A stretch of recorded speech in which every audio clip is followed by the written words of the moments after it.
That's Jackson, he's 3. I'm Tiffany. This is Joshua. And Joey, who's 9. Maria. Well, Maria, it was pretty hard. It was very difficult. But the hurricane per se wasn't the one that caused damage in our case. Since we live here in Toa Baja, Levitown, we live very close to the lake. And apparently after the hurricane was done, that we had verified our house, and our house was okay, thank God. We were celebrating, we prayed, we were very grateful. And when we went home at my mom's house that lives in the front during the night, when we went over, all of a sudden it was, telling you, blink of an eye, water was just gushing in, and it was dirty waters. So we immediately stayed inside of my dad's house. It has a 2-story house, but witnessing how you're seeing through my dad's top story floor, like his house just gushing in with water, and my house where you could barely see. The cars were just completely flooded. You could see fish swimming inside. It was a very, very traumatizing experience. People were trying to get out. We remember that. People then just started driving in their cars trying to get out, but the water was so high that the cars just stopped working, so they were just running back into the houses. You can see the people in the roof like with flashlights because everything is completely dark. I mean, the hurricane, like she said, it hit us, but it was daytime.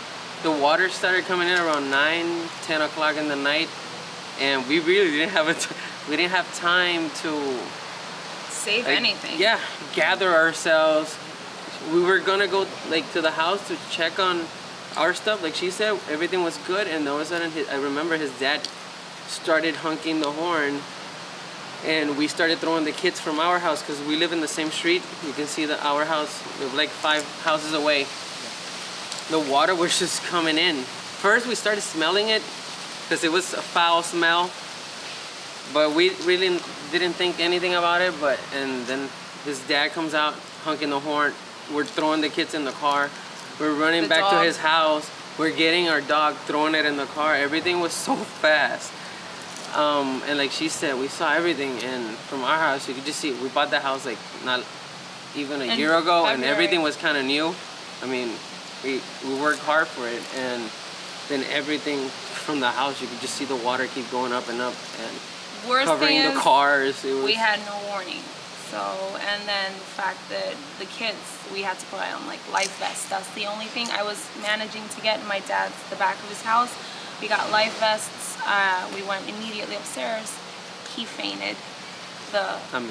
He fainted. No, not. I didn't say. He took it like a man. Oh yeah, thank you. He fainted. He just like passed out. Yeah. He was saying he wanted to swim. We're trying to get him excited to like get in the water just in case the time did come.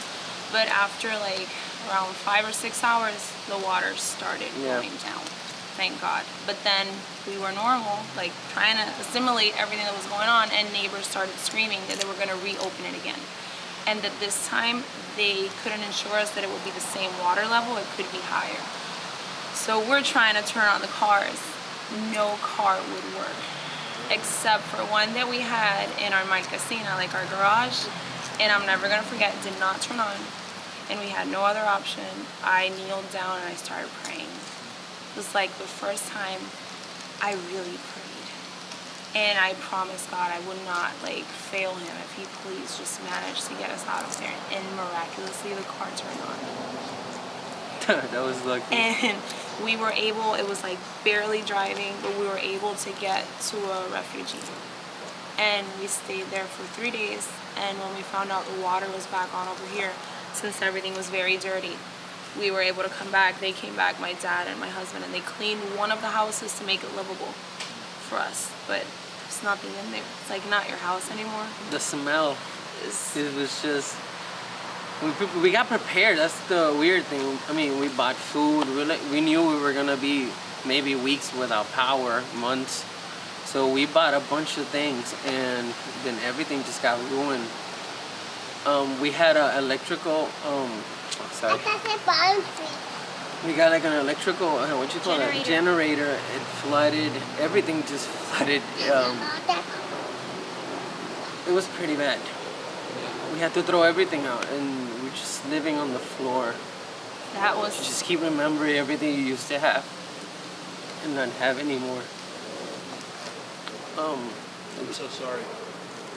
I mean, things got better because we did get help.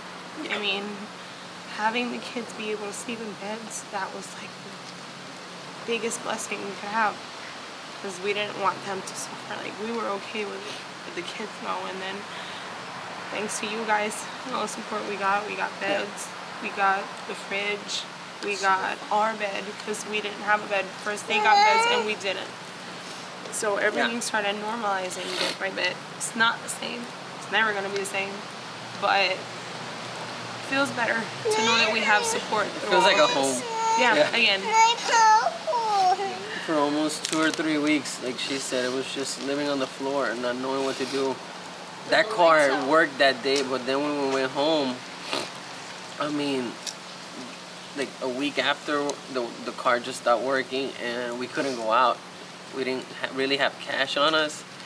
And then somebody from Toa Baja Christian School just appeared in our house. His name was Mr. Smith. I was, like she said, we just started praying. It was, every time we just felt like we couldn't do anything. Or lose faith. Or we started losing would faith. come. It was Something crazy. or somebody would just appear and give us a little bit of more hope. And it's still happening. And then We're still getting blessings. they asked us what we needed first. We got the beds, like she said. Then, but obviously we didn't have a fridge, and they offered us a fridge and a mattress for us. We got a washer after that, so I mean, it was hard washing, you know, with that little plastic it's thing the for ringing. months. And everything's starting to get normal, right? It was hard. I'm gonna be honest, I hadn't gone to church in years. And then what I explained, like I told you, that every time we kept losing faith, the people from the church kept appearing. And just for their, you know, they just wanted Out of to the help. kindness of their hearts. Kindness of their help. Right. And then one day we decided to go. To assist the church. They had invited us, and we assisted the church. And we're regulars now, we go every Yes. Sunday. And since we went, I feel pure. I don't know how to explain this. It's just weird.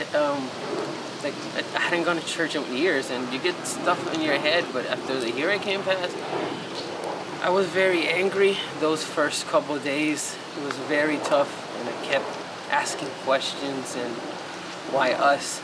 I mean, we're good people. But then, I mean, somebody explained to me once, you're gonna get obstacles, and just God is gonna open doors for you. You decide if you wanna go through it, or if you don't.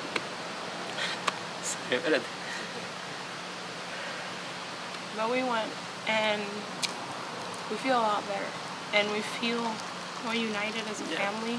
And you When tend we to have friends, appreciate. it's yes, nice. We've made new friends, and you tend to appreciate the little things that before we took for granted. Yeah. Praise God. I mean, I've had neighbors that I never spoke to, and we've seen them suffering in moments, and we've helped each other, and it's been something very nice. Yeah, I'm gonna tell you an instance. Thank you, baby. He drinks milk every night. And obviously during those days, it was hard to get something cold. We didn't have a car, like I told you, the car broke down. Our neighbors didn't have a car. And I was speaking to my neighbor, which we hadn't spoken to in, I've moved there for like, we were there for 8 months. We really didn't. You never Did spoke. the Just normal hey, hi that and was it. And one day he came over and he decided to just walk because he doesn't have a car either. He walked, he said, I went a bunch of places, and he came back like 3 All hours later sweaty. with cold milk. for a cold. Yeah, just Yeah, yeah. that was beautiful. No, It's we were. something that people might see insignificant, just milk. But For in a us, moment it was like a lot. that, That's so cool. It's very tough. I wanted to leave Puerto Rico because since it was so tough. yeah, we were thinking about that. Like everybody just started leaving, but then you know, we still have things to do here. We're teachers. We're both teachers. Have responsibilities. And we just can't just leave, and then we have kids too. Where are we going? We really don't have family in don't the have money. States. Yeah, Thank that's you, another Joey. thing. Thank you. Yeah, putting that one out. Well, we decided to stay, and it was hard, like she said, but I mean, everything's getting better, and I feel, Happy. yeah, For the first time, yeah. For the first time, we're starting to feel happiness. yeah.